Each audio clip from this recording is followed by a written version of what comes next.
ये बता चुकी थी कि टेबल के बारे में सारी प्रॉपर्टीज मैंने आपको समझा दिया था। अब मैं इसमें आप लोगों को क्या बताने जा रही हूँ, टेबल की प्रॉपर्टीज आपको समझाया था ना पिछले क्लास में। आज की क्लास में मैं आप लोगों को बताने जा रही हूँ कि लिस्ट क्या होता है। लिस्ट लिस्ट जैसे इस तरीके का आइटम बनाना है आपको, इस तरीके का जैसे ही आइटम बनाना होगा,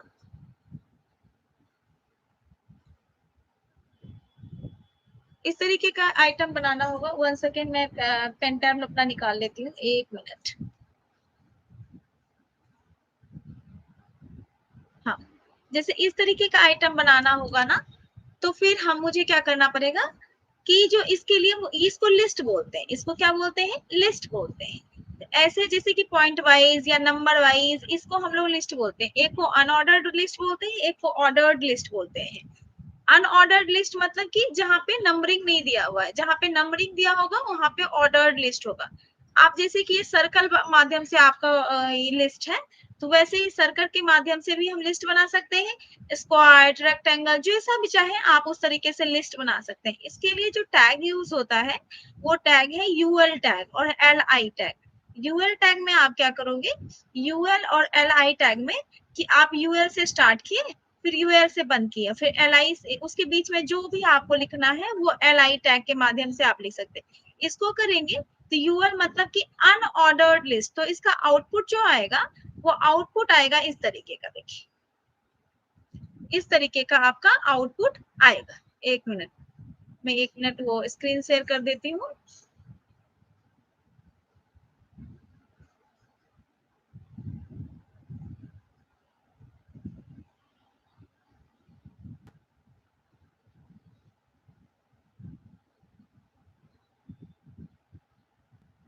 देखिए, आउटपुट जो आ रहा है वो आ रहा है मेरा इस तरीके का आउटपुट आ रहा है,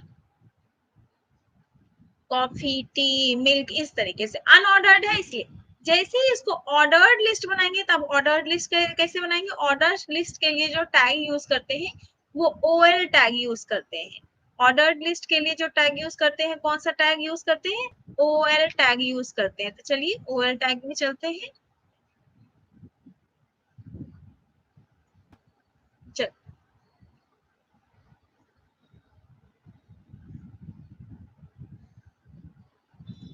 अब ये ऑर्डर्ड लिस्ट है। ऑर्डर्ड लिस्ट में जो टैग यूज करते हैं, ओएल टैग यूज करते हैं, ओएल लिस्ट। फिर सेम उसी तरीके से, बस यहाँ पे यूएल के स्थान पे क्या हो जाएगा, ओएल हो जाएगा। ओएल में आप लोग जब यूज करेंगे तो आपका कॉफी, टी जिस तरीके से बनाएंगे, फिर आपका 1 2 3 करके ये चीज दिखेगा। इसके अलावा आपके पास एक है description tag, DL tag. DL tag मतलब कि आप डिस्क्रिप्शन लिस्ट बना सकते हैं। कि आप क्या किए कि डीएल के माध्यम से, अपने इस टैग के माध्यम से लिस्ट का जो भी डिस्क्रिप्शन है आप वो डिस्क्रिप्शन डाल सकते हैं। अब देखिए, हम इसको एक बार रन करके बताते हैं। और डीडी के माध्यम से आप क्या करते हैं, डिस्क्राइब करते हैं। डीटी के माध्यम से आप टर्म को डिफाइन करते हैं, डिफाइन टर्म्स कहलाता है। डीडी टैग डिस्क्राइब डिस्क्राइब के लिए यूज करते हैं, और डीआर टैग हम लोग डिफाइन द डिस्क्रिप्शन लिस्ट के लिए यूज करते हैं। अब इसको हम लोग एक बार रन करके देखते हैं, फिर ये आपको अच्छे से समझ में आ जाएगा।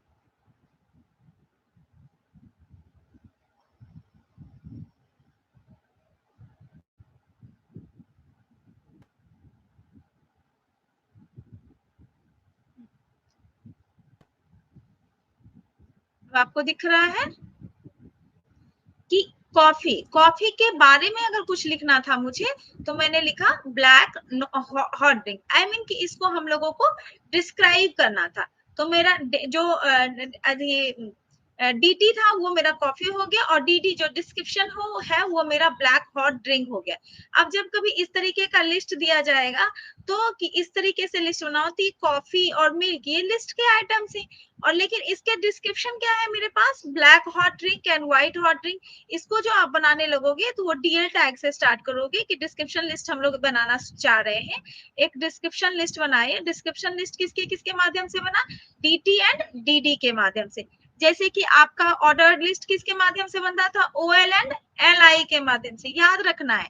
और अनऑर्डर्ड लिस्ट किससे बना था, यूएल एंड एल आई के माध्यम से। ऐसे डिस्क्रिप्शन लिस्ट किससे बनेगा, डीएल, डीटी एंड डीडी के माध्यम से। इसमें 3 चीजें हैं कि डीएल से स्टार्ट करेंगे, इसमें 2 चीज लिख रहे हैं, ये मेरा डीएल हो गया, आई मीन कि ये मेरा कॉफी क्या है, ये मेरा डीएल हो गया, और ये कॉफी मेरा डीएल हो गया, और ये मेरा डीडी ब्लैक हॉट ड्रिंक, मतलब डिस्क्रिप्शन मेरा क्या हो गया, ब्लैक हॉट ड्रिंक। इस तरीके से आप क्या कर सकते हैं, लिस्ट बना सकते हैं। चलिए, इसके अलावा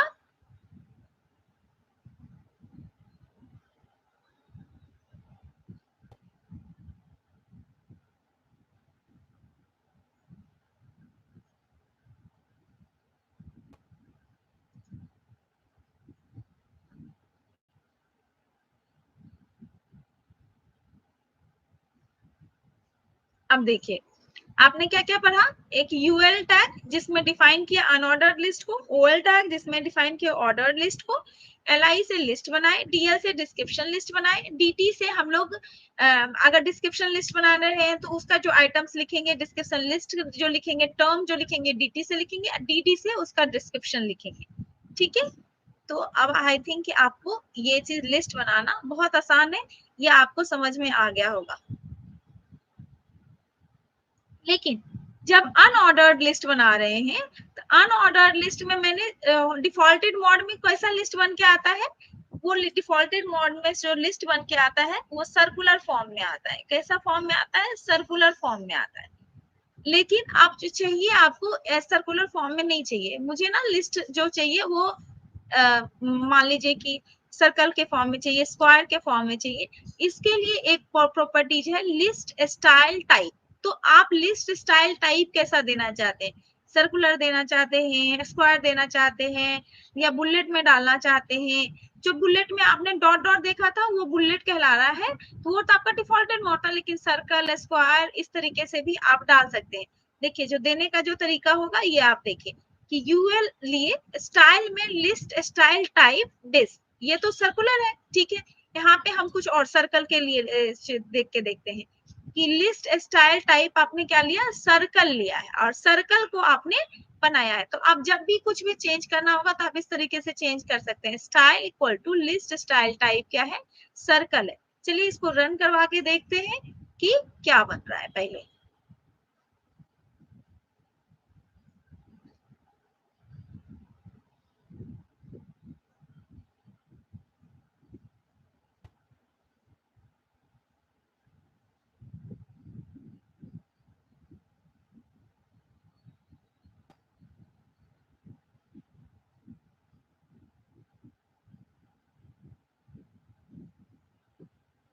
देखा आपने कि आपका क्या हो गया, ये सर्कल है। इसका आउटपुट किस तरीके से है, सर्कल है। ये में ये जो लिस्टिंग करने का जो तरीका है उसको लिस्ट स्टाइल टाइप के माध्यम से हम लोग क्या कर सकते हैं, चेंज कर सकते हैं। तो अब इस तरीके से जब हम चेंज करेंगे,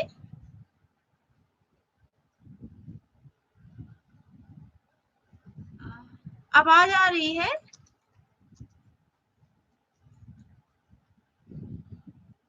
आवाज आ रही है, प्लीज रिप्लाई। ओके, तो ठीक है। चलो, ये इस तरीके से हम लोग क्या करेंगे, इस तरीके से हम लोगों का ये आउटपुट बनके तैयार हो जाएगा। अब ये अब आपको लिस्ट में इससे ज्यादा कुछ भी नहीं है, कैसा भी लिस्ट बनाने के लिए दे दिया जाए तो अब आपको सिर्फ यही 5-6 टैग्स हैं। इस 5-6 टैग्स के माध्यम से आप सारे तरीकों का लिस्ट बना के रख सकते हैं।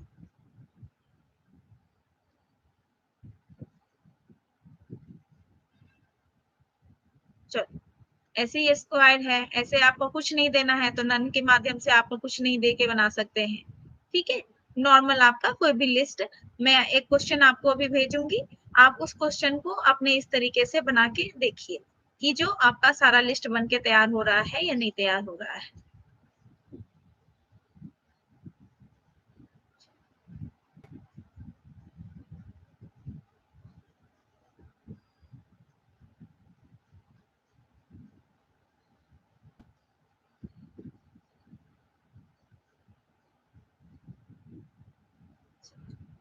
अब ये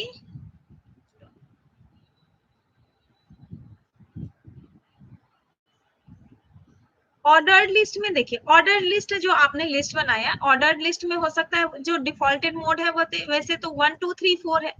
कभी कभी लिस्ट जो बनाना होता है वो ए बी सी डी के माध्यम से बनाना होता है।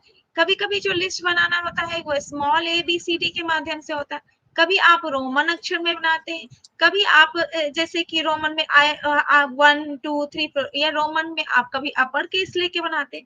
तो वैसे लिस्ट कैसे बनाएंगे, उसके लिए भी वैसे ही लिस्ट स्टाइल टाइप लेना है। और जो टाइप है, जैसे कि इसमें क्या किया है, ये टाइप मेरा 1 शुरू करना है। अब इसी तरीके से आप टाइप अगर यहाँ पे आई लिख दोगे, कैपिटल आई, तो ऑटोमेटिकली ले लेगा क्या क्या मेरा ये रोमन में बोल रही है बनाने, या स्मॉल एबीसीडी में तो स्मॉल एबीसीडी, जैसे कि टाइप ए तो ये अपर लेटर में बन जाएगा। टाइप जैसे स्मॉल ए तो ये small B small C small D के माध्यम से बन के तैयार हो जाएगा। तो आपको ये याद रखना पड़ेगा कि आपको किसमें क्या लिखना है। इसका जो लिस्ट स्टाइल टाइप जो चेंज करना है उसके लिए आपको लिखना है टाइप इक्वल टू ए। तो ये A B C D small A B C D में बन के तैयार हो जाएगा। इसी तरीके से रोमन में, तो रोमन के लिए कैपिटल या स्मॉल वही डिफाइन करेंगे, कैपिटल से आई 1 2 3 4 लिखना है या स्मॉल 1 2 3 4 लेंगे इस तरीके से। तो इसको किसी एक को रन करके देखते हैं, देखिए आपका आउटपुट सेम वही होगा जो मैं कह रही, इससे ज्यादा कुछ चेंज नहीं होता। चलिए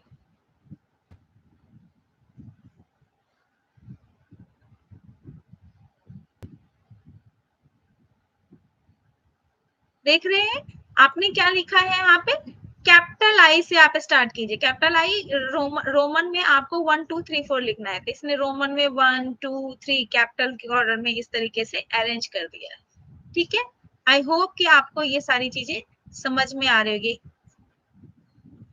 ठीक है,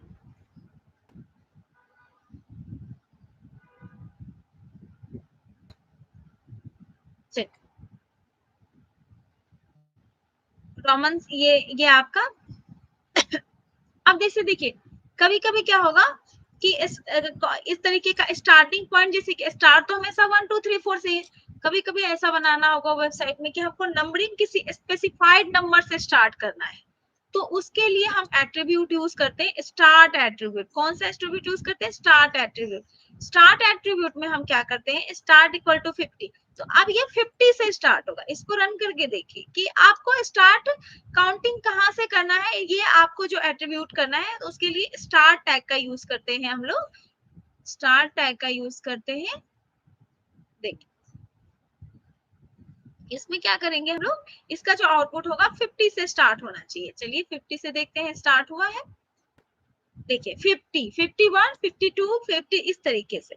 आपने बोला कि स्टार्ट करो किससे, मेरा 50 से स्टार्ट करो, तो उसने 50 51 52 इस तरीके से। अब आपको जहां से भी स्टार्ट करना होगा, जैसे कि नेक्स्ट में आप देख रहे हैं कि जो आपका अगर स्टार्ट हम लोगों को करना है टाइप इक्वल टू आई से स्टार्ट कीजिए। और स्टार्ट मतलब कि आप रोमन में ये आई लेना चाहते हैं और स्टार्टिंग पॉइंट 50 लेना चाहते हैं, तो आप इस तरीके से लिखिएगा। तो आप रोमन से स्टार्टिंग पॉइंट 50 से आपका ये स्टार्ट हो गया, स्टार्टिंग 50। तो 50 का क्या होता है एल, तो L L I L double double आई इस तरीके से 50 51 52 इस तरीके से आपका रिजल्ट आ गया। अब आपको आई थिंक लिस्टिंग का जो ऑर्डरिंग है, आई मीन की लिस्ट, ध्यान से सुनिए मेरी बात। लिस्ट दो प्रकार के बनते हैं, फर्स्ट ऑर्डर लिस्ट तो दूसरा अनऑर्डर्ड लिस्ट। ऑर्डर्ड लिस्ट के लिए हम ओएल और एलआई का यूज करते हैं, अनऑर्डर्ड लिस्ट के लिए यूएल और एलआई यूएल एंड एलआई का यूज करते हैं। इसके अलावा हमारा एक और लिस्ट बनता है जिसका डिस्क्रिप्शन लिस्ट बोलते हैं, वो हमारा डीटी के माध्यम से बनता है, एनडीडी के माध्यम से बनता है। उसके अलावा आपको अगर क्या करते हैं लिस्ट स्टाइल टाइप बनाना है, लिस्ट स्टाइल टाइप के लिए हम लोग कौन सा लिस्ट लेना चाहते हैं, लिस्ट स्टाइल टाइप में आप सर्कल लेना चाहते हैं, स्क्वायर लेना चाहते हैं, आप इस तरीके से आप कोई भी लिस्ट स्टाइल टाइप आप यूज कर सकते हैं। अगर किसी पर्टिकुलर नंबर पे स्टार्ट करना है तो आप उस स्टार्ट टैग का यूज करके, जैसे यहाँ पे स्टार्ट 50 करके बनाया है तो आप स्टार्ट 50 करके आप बना सकते हैं। अगर आपको स्टार्टिंग जो भी ऑर्डर्ड लिस्ट में जो स्टार्टिंग है वो किसी अदर चीज से करना है तो उसकी टाइपिंग आप चेंज कर सकते हैं टाइप टैग के माध्यम से। वो आप कैपिटल ए से भी स्टार्ट कर सकते हैं, मतलब रोमन में भी अपर एंड लोअर केस दोनों पे आप स्टार्ट कर सकते हैं, और फिर 1 2 3 फिर से भी हम लोग स्टार्ट कर सकते हैं। इतनी चीजें आपके लिस्ट में आती है। चाहे लिस्ट का आप कितना भी वर्जन पढ़ लीजिए, लेकिन यही 5-6 चीजें हैं जो हमारे लिस्ट में आती है। ठीक है, किसी को कोई डाउट है तो आप 1 सेकेंड। हाँ, अभी स्क्रीन आपका क्या, ये आउटपुट वाला स्क्रीन विजिबल नहीं है, वो तो मैं अभी बता रही थी। अभी से शुरू से लेके लास्ट तक मैंने क्या बताया। अभी मैं जस्ट आपको, मैं स्ट्रीमिंग देख रही हूँ बीच बीच में कि स्ट्रीमिंग सही से चल रही है या नहीं चल रही है। 1 मिनट, फिर से मैं आपका स्क्रीन ठीक कर देती हूँ। चलो प्रीवियस स्क्रीन चलो।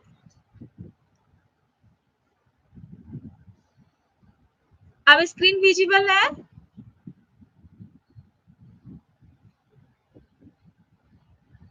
स्क्रीन विजिबल है बेटा? चलो,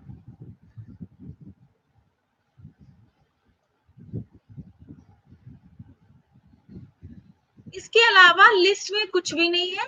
लिस्ट इतना तक ही खत्म हो जाता है। लिस्ट में इसके अलावा कुछ भी नहीं है। आप कैसा भी क्वेश्चंस उठा लीजिए, कैसा भी लिस्ट आप अपनी वेबसाइट के लिए बनाना चाहे, इसी आपके 5-6 टैग के माध्यम से ये बन जाएगा। 2-3 प्रॉपर्टीज जो मैंने बताया, list style type, type and start के माध्यम से आपका ये 3 प्रॉपर्टीज यूज होगा, और उसके माध्यम से ही आपका ये 3 टैग के माध्यम से आप सारी स्टाइलिंग वगैरह इसका कर सकते हैं। ठीक है, चलो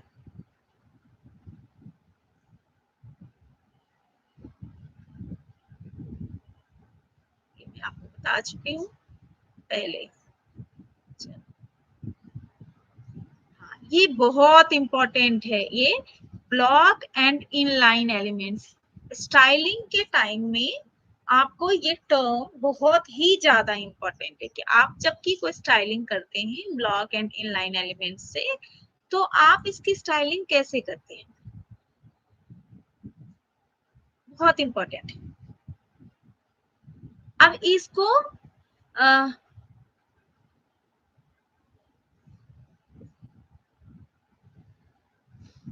अब इसको समझना बहुत ज्यादा जरूरी है कि आपका ये जो ब्लॉक और इनलाइन चल रहा है, ये ब्लॉक एंड इनलाइन में आपका किस तरीके से काम हो रहा है।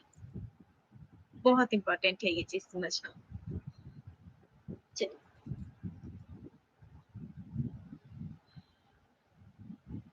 सबसे पहले तो आप ये समझिए कि ब्लॉक लेवल एलिमेंट्स क्या होते हैं।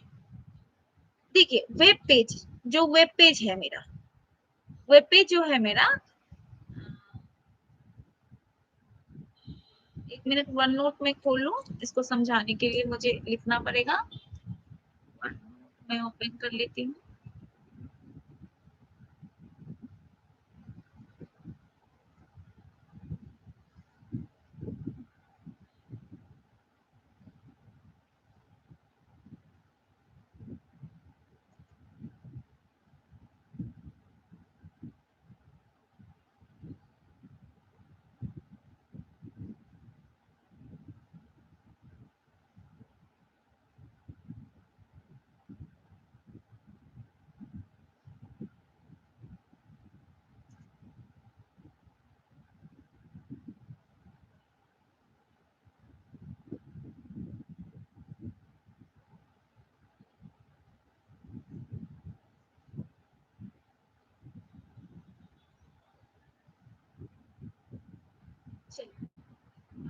इसको मैं शेयर कर देती हूँ आपके स्क्रीन को, वन नोट से पहले।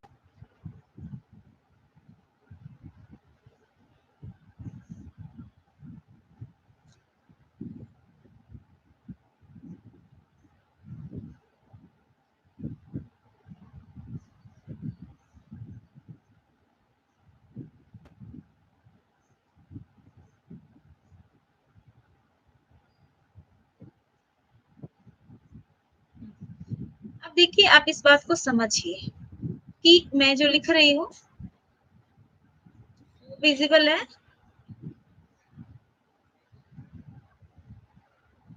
आप सपोज कीजिए ये आपका स्क्रीन, ये क्या है, आपका विंडोज स्क्रीन है।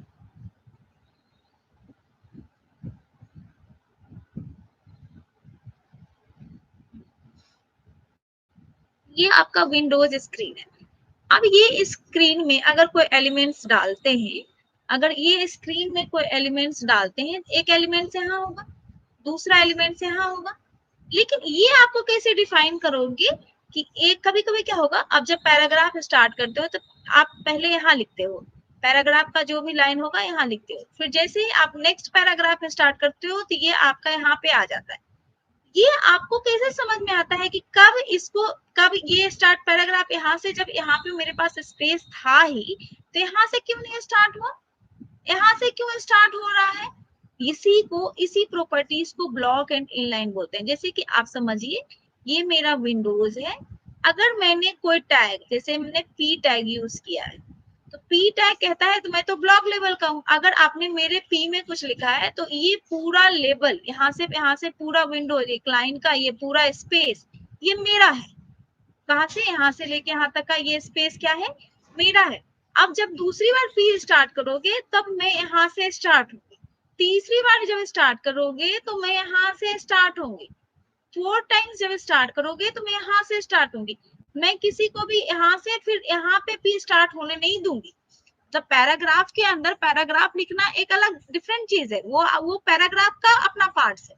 मैं बस ये कह रही हूँ कि वो बोल रहा है कि जब आप कोई कंटेंट्स लिखते हैं, मुझे क्लोज करते हैं, तो दूसरा कंटेंट्स आपका यहाँ से स्टार्ट होगा। फिर से देखिए ये विंडोज है, अगर आपने कुछ लिखा है तो ये अगर ब्लॉक लेवल का एलिमेंट्स है तो दूसरा एलिमेंट उसके नीचे आके स्टार्ट होगा, चाहे वो एलिमेंट यहीं पे खत्म क्यों ना हो गया, इतना स्पेस बचा हुआ है फिर भी वो स्टार्ट नहीं हो। इसी को हम लोग ब्लॉक लेवल एलिमेंट्स बोलते हैं। लेकिन जब आप देखिए फॉर्म वगैरह बनाओगे, इनपुट टैग लोगे, जैसे हमने लिखा फर्स्ट नेम के बाद मैंने एक इनपुट बटन लिया, फिर मैंने लास्ट नेम लिख दिया, लास्ट नेम का भी इनपुट लिया, तो ये क्या होगा, ऐसे ओवरलैप होता जाए, पहले यहाँ पे स्टार्ट किया, फिर यहाँ पे स्टार्ट हो गया यहाँ पे, जबकि ये चारों चार टर्म्स है। ये आपका लेबल है, ये इनपुट टैग है, ये लेबल है, ये आपका इनपुट टैग है, ये 1 आइटम है, ये 2, ये 3 एंड 4। लेकिन ये क्या हो रहा है, एक ही लाइन में आ रहा है, इसको हम लोग इन लाइन बोलते हैं कि ये जैसे कि FN आया, मतलब फर्स्ट नेम आया, उसने अपने लिए पूरा विंडोज स्पेस छेका नहीं, वो जहां तक है उसकी वैल्यू वहीं तक का स्पेस वो लिया है, उसके बाद का सारा स्पेस क्या है वो दूसरों के लिए अवेलेबल करा के रख दिया है। ये बहुत इंपॉर्टेंट है आपके स्टाइलिंग फेज के लिए समझने के लिए। आपको जब भी स्टाइलिंग फेज इस तरीके से समझना होगा तो आपको ये समझना होगा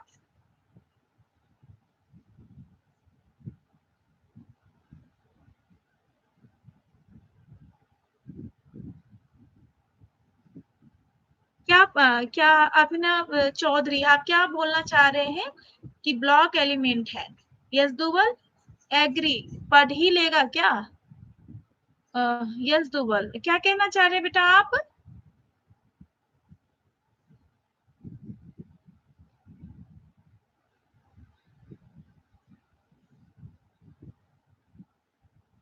ध्यान से पढ़े बेटा। चलो अब ये ब्लॉक लेवल और इन लाइन लेवल को अब थोड़ा सा टर्मिनोलॉजीज के टर्म पे समझते हैं कि क्या बोल रहे हो।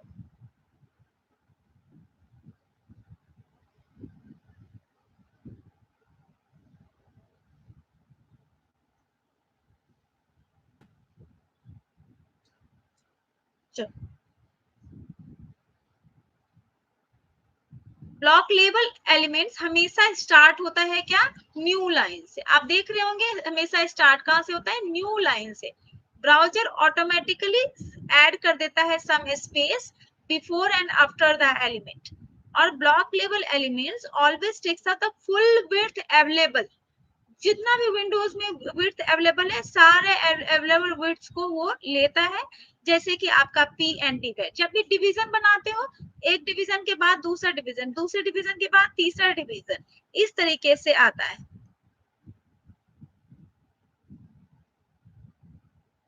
चलिए इसको एक बार आपको बहुत ध्यान से समझने की जरूरत है, क्योंकि आपके स्टाइलिंग के लिए ये बहुत इंपॉर्टेंट है, बहुत इंपॉर्टेंट है कि ब्लॉक इन लाइन अगर जब तक क्लियर नहीं होगा तब तक आपको मतलब कि चीजें समझ में नहीं आएगी।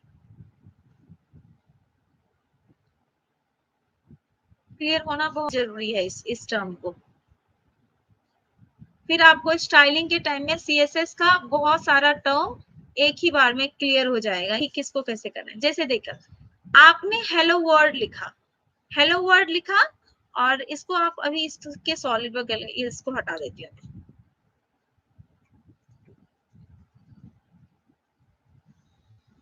मैंने बोला पी ब्लॉक लेवल का एलिमेंट है, तो रन करवाया। पी में हेलो वर्ल्ड है, हेलो वर्ल्ड के बाद आप देख रहे हो कि यहाँ पे स्पेस है, क्या है हमारे पास स्पेस है, कि हेलो वर्ल्ड के बाद हम कुछ लिख सकते थे। ये पूरा स्पेस मेरा मतलब कि खाली पड़ा हुआ है, ये पूरा स्पेस यहाँ से देखिए, यहाँ से देखिए, यहाँ से पूरा खाली पड़ा है पूरे विंडोज का। लेकिन फिर भी यहाँ पे ये डिव नहीं आया, डिव इसके नीचे आया है। इसका पूरा स्पेस क्या किया है, पी ने अपना पूरा जो विंडोज लेवल का जो स्पेस है, जो इसके विंडोज का जो एक लाइन का पूरा जो स्पेस है, वो उसने कैप्चर करके रखा है। इसको हम लोग बोलते हैं ब्लॉक लेवल। कि कुछ, अब देखिए सारे टैग्स आपके ब्लॉक लेवल के नहीं है, सारे टैग्स आपके इनलाइन नहीं है। तो जो भी टैग्स आपके ब्लॉक लेवल के हैं, जो भी टैग्स आपके इनलाइन है, इसको आपको ध्यान में याद रखना पड़ेगा। जैसे कि पी एंड डी, ये हमारा क्या है, ब्लॉक लेवल का एलिमेंट्स है। तो आपको ये चीज आपको ध्यान में रखना पड़ेगा, कौन मेरा ब्लॉक लेवल एलिमेंट्स है, कौन मेरा कोई अदर एलिमेंट्स है।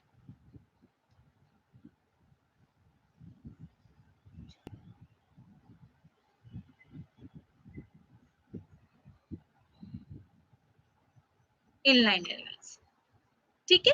अब इसको देखिए, इनलाइन एलिमेंट्स में जो आपको लाइन के अंदर ही आप लोगों को लिख पाते हो। Inline elements doesn't start on a new line, नई लाइन से स्टार्ट नहीं होता है।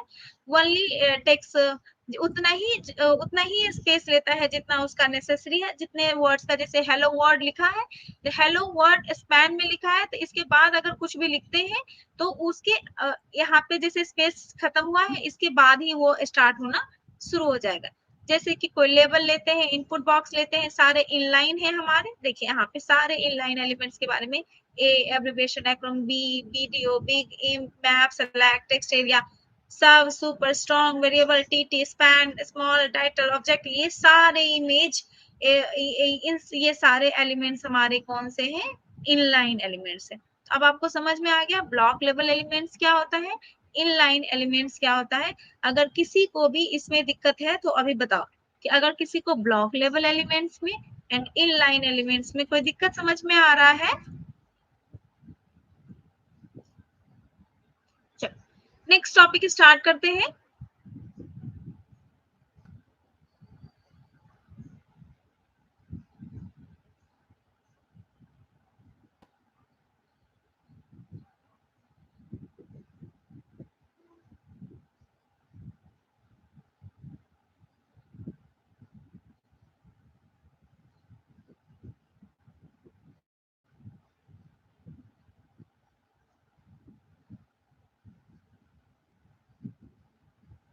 डिव एलिमेंट क्या है। अब देखिए डिवीजन का यूज ना आप लोग बार बार करोगे, मतलब HTML purely based on division पे हम लोग काम करते हैं। इसको आपको वन नोट पे हम लोगों को समझाना है। आपको जो भी कुछ बनाना है, तो एक कंटेनर के रूप में सब कुछ बनाते हैं, तो उसको हम लोग डिवीजन डिवीजन करके हम लोग काम करते हैं।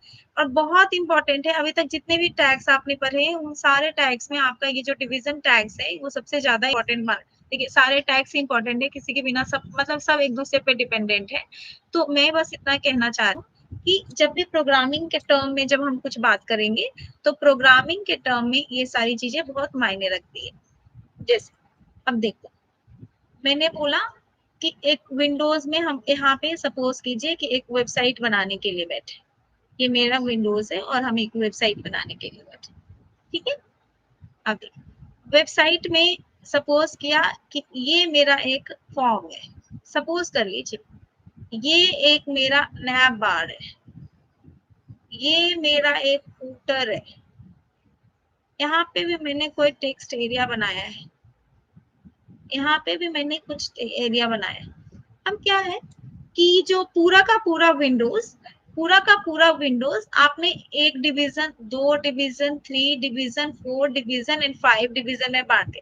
इंटरनल क्या लिख रहे हैं, अभी मैं इस बात पे कोई बात नहीं करना चाह रही कि आपको क्या लिखना है, ये मुझे नहीं पता, वो आपको ही पता होगा कि आपको लिखना क्या है।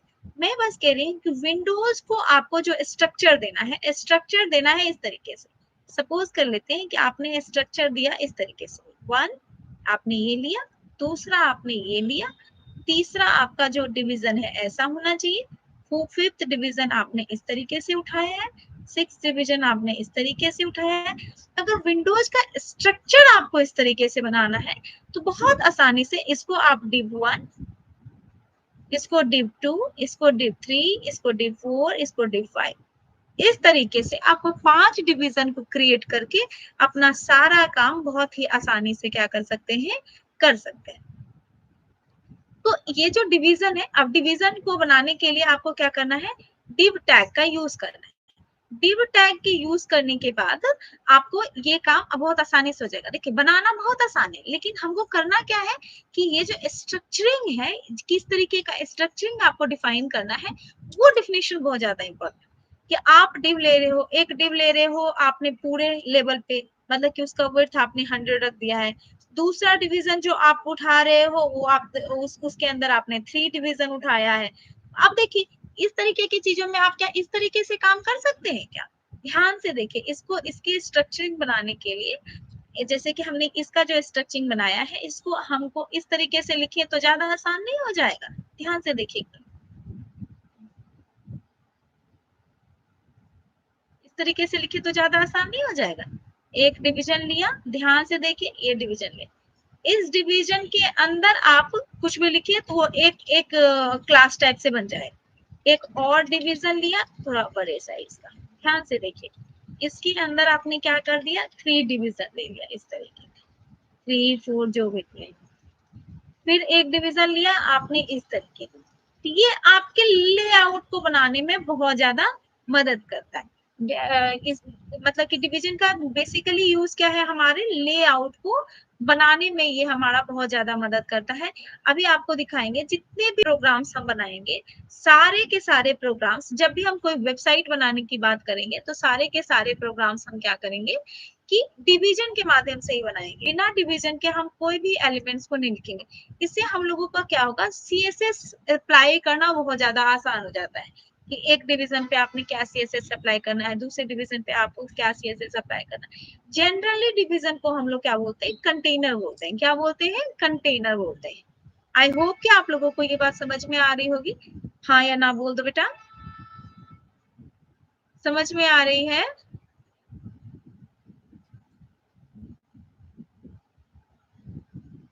Anyone here?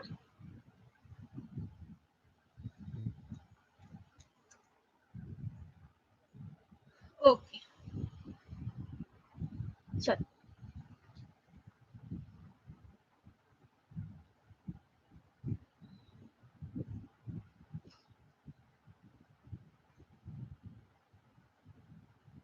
देखिए, ऐसे तो किसी भी डिवीजन को, ये लाइन बहुत इंपॉर्टेंट है, आप इस बात का ध्यान रखें। किसी भी डिवीजन को, division element has no required attribute, division को एट्रीब्यूट की रिक्वायरमेंट नहीं है इसकी, but style class IDs are common, सारे क्या है, कॉमन है। डिवीजन को कंटेनर कहते हैं, ये मैं आपको बार बार कह रही हूँ कि इसको बस कंटेन करने के लिए यूज करते हैं। देखिए जैसे आपने ये डिव बनाया, आपने H2 बनाया, P बनाया, ये तीनों आप पहले से जानते हो। H2 का क्या मीनिंग है, P का क्या मीनिंग है, इस P का क्या मीनिंग है, इस तीनों को आपको रखना क्या है, डिवीजन में रखना है। ये आपको कोई प्रॉपर, आपको ये आउटपुट में अभी आपको कुछ दिखेगा नहीं कि ऐसा कुछ डिवीजन बना हुआ है, लेकिन जब आप सीएसएस अप्लाई करने के लिए बैठोगे तब आपको समझ में आएगा कि अगर इस डिवीजन पे, ये डिवीजन लिए, इस डिवीजन पे अगर हम कुछ अप्लाई करें तो ये उसके, जैसे कि इस डिवीजन का बैकग्राउंड अगर क्रिएट करें, इस तीनों का बैकग्राउंड एक साथ चेंज हो जाएगा। इस डिवीजन पे अगर कोई काम करे, इस डिवीजन का अगर बॉर्डर क्रिएट करे, तो ये तीनों हम आपको क्या होगा कि किसी एक ब्लॉक के अंदर आपको दिखाई देना शुरू हो जाएगा। तो ये डिवीजन सिर्फ कंटेनर के रूप में, डिवीजन ऐसा नहीं है कि डिवीजन एक पैराग्राफ टाइप का चीज है कि पी लिखते हैं तो आपको ये पता है कि अगर हमने पी लिखा है तो मुझे क्या हो रहा है कि एक पैराग्राफ आ रहा है, ठीक है, पैराग्राफ आ रहा है। अगर आप H2 लिख रहे हो तो आप हेडिंग डाल रहे हो, मतलब कुछ ना कुछ तो एक्टिवेट कर रहे हो। लेकिन जब आप div लिख रहे हो तो आप कुछ एक्टिवेट नहीं कर रहे, आप क्या कर रहे हैं, एक कंटेनर बना रहे हैं, एक मतलब कि आपका पानी है तो पानी है, रोटी है तो रोटी है। लेकिन अगर आपको बोले कि आपको एक बॉल दे दिया जाए और बोला जाए कि आप उसको खाओ, क्या बॉल तो नहीं खा सकते ना, मुझे रोटी और पानी ही खाना है। लेकिन अगर बॉल में डाल के दिया जाता है उसे रोटी पानी को, तो आपके लिए सही है। तो बस वही बात है कि डिव एज ए बॉल के बाउल की, सॉरी बॉल कह रही हूँ, बाउल की तरह है। और H2 and P ये सारे चीजें आपका क्या है, आपके फूड आइटम्स की तरह है। चलो, अब डिव से आगे हम लोग क्या करें।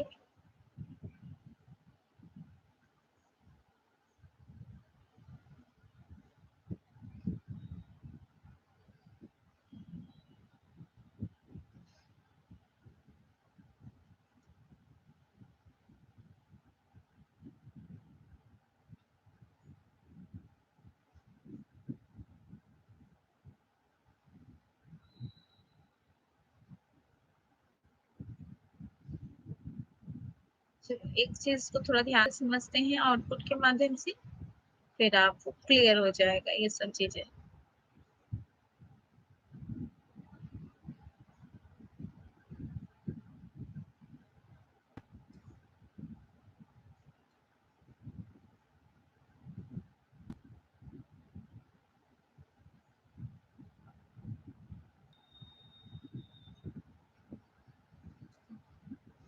हेलो, चलो, इसको आप देखिए कि आपको क्या है, डिप बनाया। देखिए अब इससे इससे पहले मैं एक ऐसे बना के दिखाती हूँ।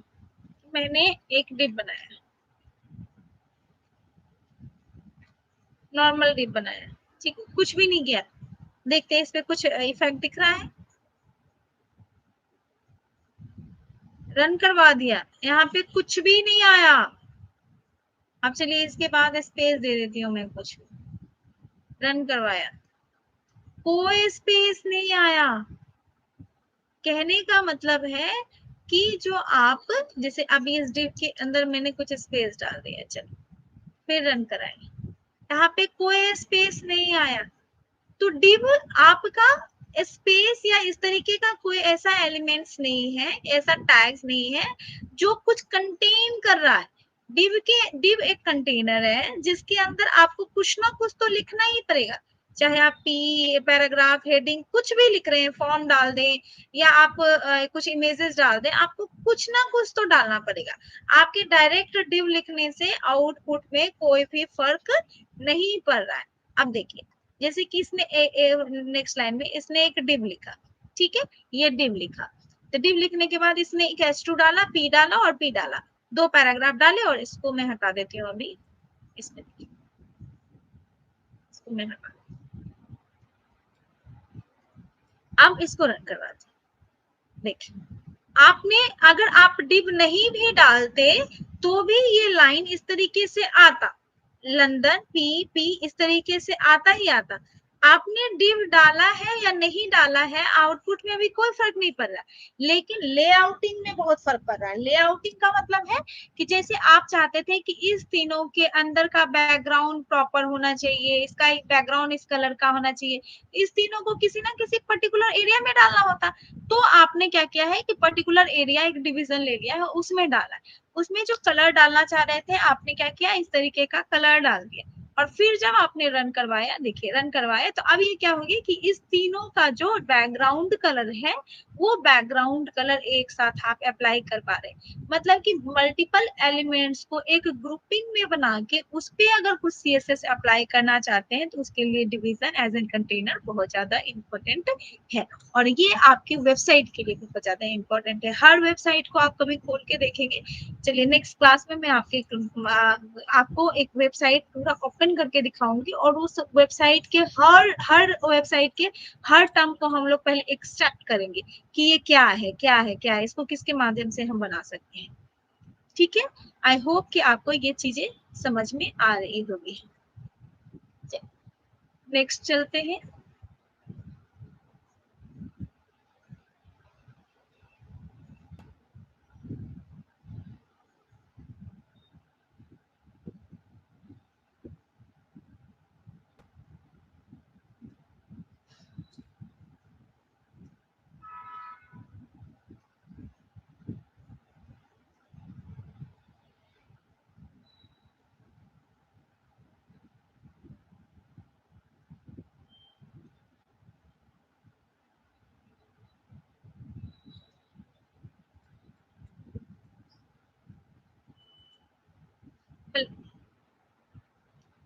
फ्लोट प्रॉपर्टी, फ्लोट प्रॉपर्टी बहुत इंपॉर्टेंट। जनरली जो फ्लोट प्रॉपर्टी यूज की जाती है वो यूज की जाती है एक मतलब कि div को साइड बाय साइड करने के लिए, लेकिन फ्लोट प्रॉपर्टी का यूज है positioning and formatting content and allow elements to be positioned horizontally rather than vertically. अब मैं आपको इसको, अब जो टॉपिक स्टार्ट हुआ है ना बेटा, वो टॉपिक मोस्ट इंपॉर्टेंट टॉपिक है हमारे पार्ट का, मोस्ट इंपॉर्टेंट टॉपिक है। जनरली सारे बच्चे यहाँ पे कंफ्यूज होना शुरू हो जाते हैं यहाँ से। अब देखिए क्या है, ध्यान से देखिए, यहाँ से देखिए, आपने एक डिवीजन बनाया, ध्यान से समझिए इस बात को। आपने क्या किया, एक डिवीजन बनाया, फिर आपने दूसरा डिवीजन बनाया। आप पहले इसमें देखिए, एक डिवीजन बनाया और फिर दूसरा डिवीजन आपका यहाँ पे, तीसरा डिवीजन आपका यहाँ पे। लेकिन मैं क्या चाहती हूँ कि मेरा एक विंडोज हो,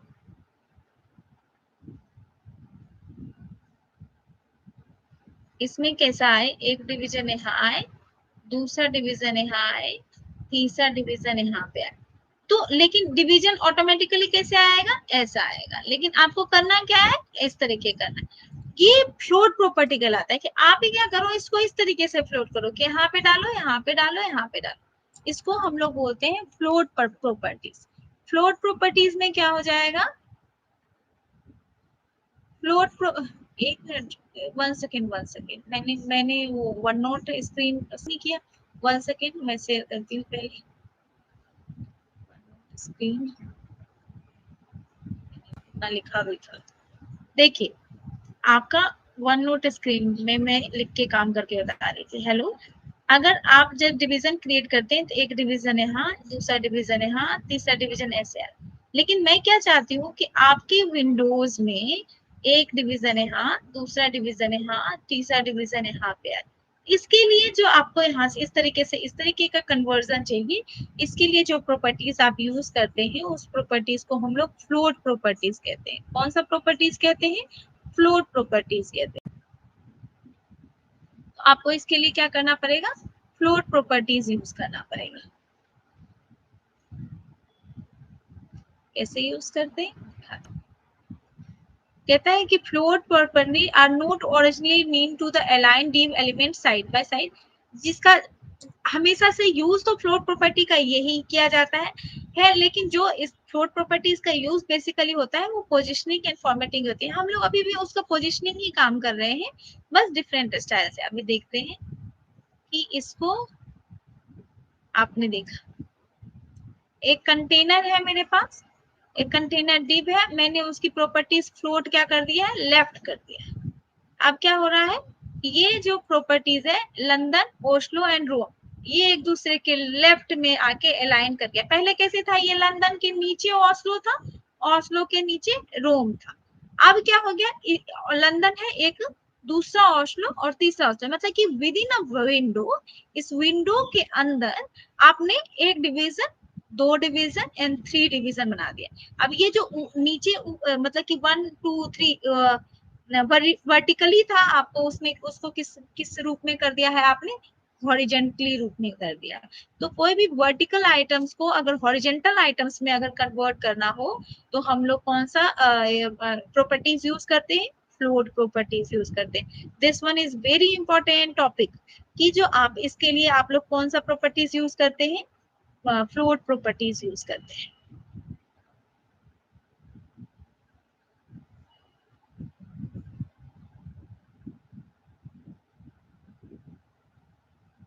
देखिए इसको ना एक तरीके से और भी कर सकते हैं, इनलाइन ब्लॉक। अगर कोई ब्लॉक है, जैसे कि आपने डिवीजन ब्लॉक प्रॉपर्टीज में था, आपको मैंने बताया है कि ब्लॉक क्या होता है और इनलाइन क्या होता है। तो ब्लॉक प्रॉपर्टीज में था, मतलब कि आप उसको क्या करना है, आपको इनलाइन में कर दीजिए कि वो जितना आप स्पेस ले रहे हो उतना ही लो, उसके बाद का स्पेस आप रहने दो। तो दूसरा स्पेस क्या हो जाएगा, दूसरे डिप के लिए चला जाएगा। तो आपको इनलाइन ब्लॉक में अगर कन्वर्ट करके भी ये काम हम लोग कर सकते हैं। हेलो,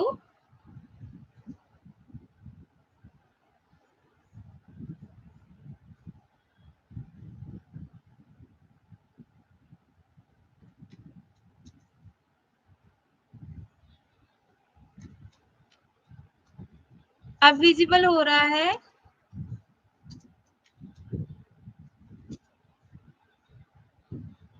स्क्रीन विजिबल है बेटा?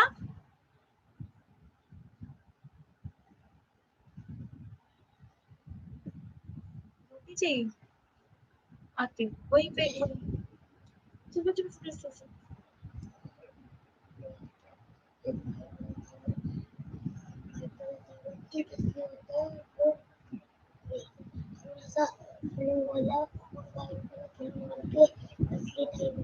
ठीक है मैं बताऊंगी। अरे हाँ अभी मैं कैमरा में आ रहे हैं, जाओ जल्दी।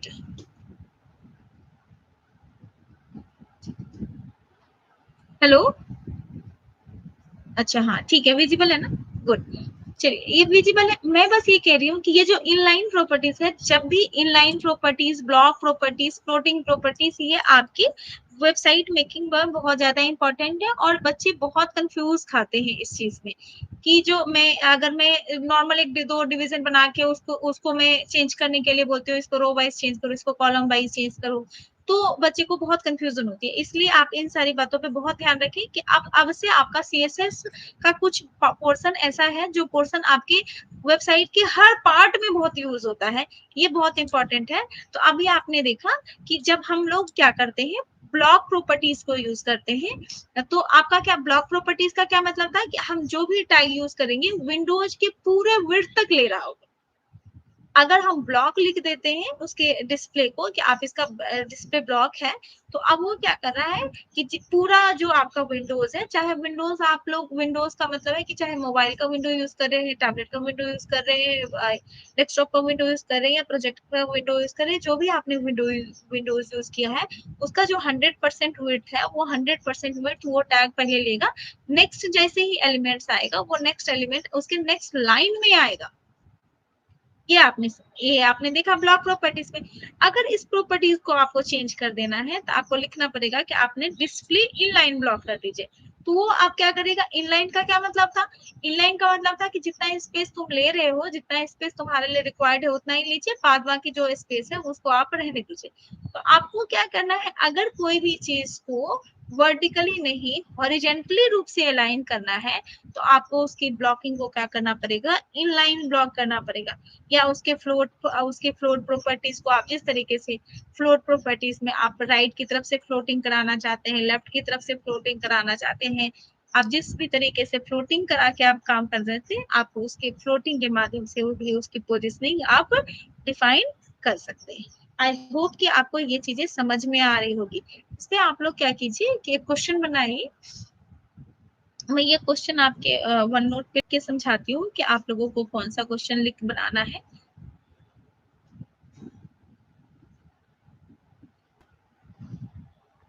सारे आप लोग क्या करेंगे, एक क्वेश्चन बनाएंगे। क्वेश्चन में क्या रहेगा, देखिए ये आपका क्वेश्चन होगा।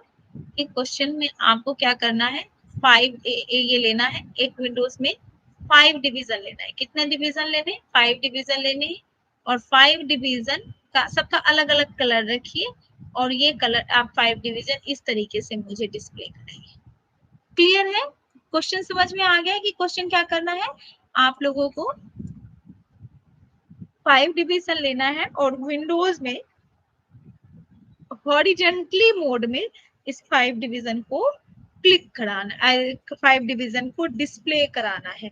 ये आपका आज का क्वेश्चन है। दूसरा क्वेश्चन क्या है आप लोगों के लिए, एक लिस्ट क्रिएट करना है जिसमें ऑर्डर्ड अनऑर्डर्ड सारे लिस्ट, मतलब कि आप क्या कीजिए, सारे फ्रूट्स मतलब कि 5 फ्रूट्स के नेम ले लीजिए। 5 फ्रूट्स के नेम लेने के बाद 5 फ्रूट्स के नेम लेने के बाद पहले क्या कीजिए, 5 फ्रूट्स नेम लीजिए, 5 फ्रूट्स का डिस्क्रिप्शन लिखिए और फिर हाँ डिस्क्रिप्शन लिस्ट बनाइए, 5 फ्रूट्स बनाइए, 5 फ्रूट्स का नाम लिखिए और उसका डिस्क्रिप्शन लिखिए और उसके साथ जो उसकी नंबरिंग डालिएगा, नंबरिंग आपका रोमन में डालना चाहिए, स्मॉल रोमन में आपका नंबरिंग फ्रूट्स का डालना चाहिए। समझ में आ गया? दो